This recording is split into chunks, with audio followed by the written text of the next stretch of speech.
Welcome to Isabel Wren's tutorials for Make Benefit, Glorious CAM models, and other human peoples. To see me in a live cam show for more tutorials or to make the sexy times, go to my website, wrensamerica.com. So today we're going to learn how to change the color of things. You can see, we go to Image, Adjustments, but there's a Replace Color already there. Replace Color is totally crap, because you see, it will select other things you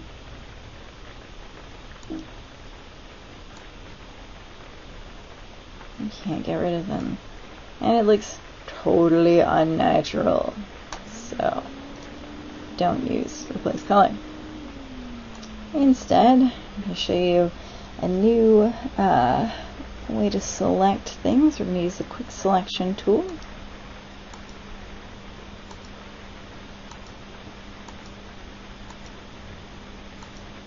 Just because I feel like it. You can also use the Lasso tool, which I'm going to do now, to get rid of things that Quick Selection thought were about the same color, but that we don't want to change the color of.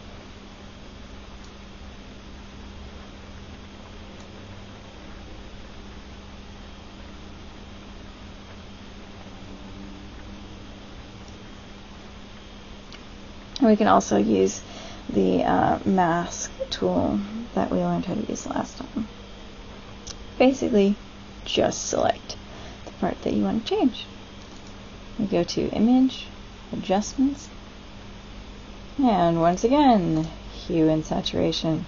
Like I said, new best friend. And then you can just drag your slider whichever direction you want.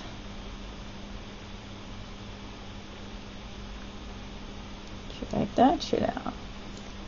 And change the saturation.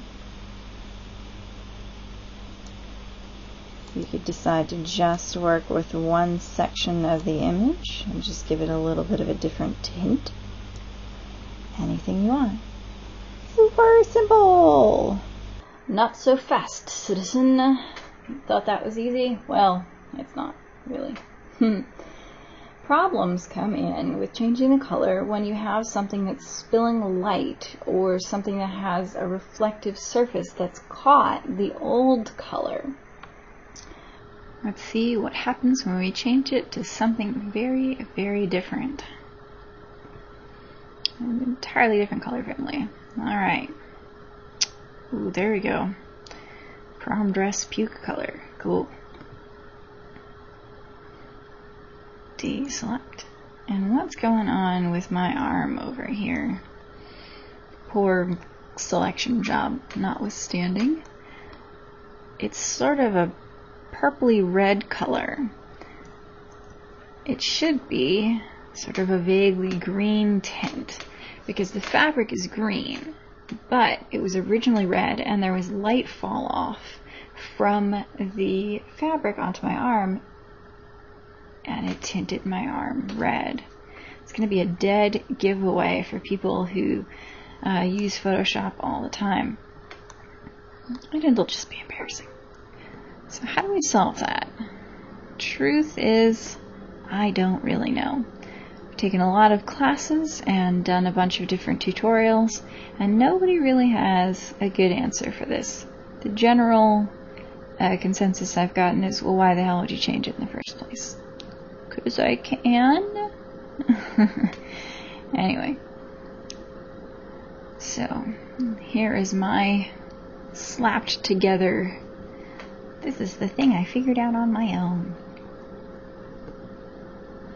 Go to Select, Color Range.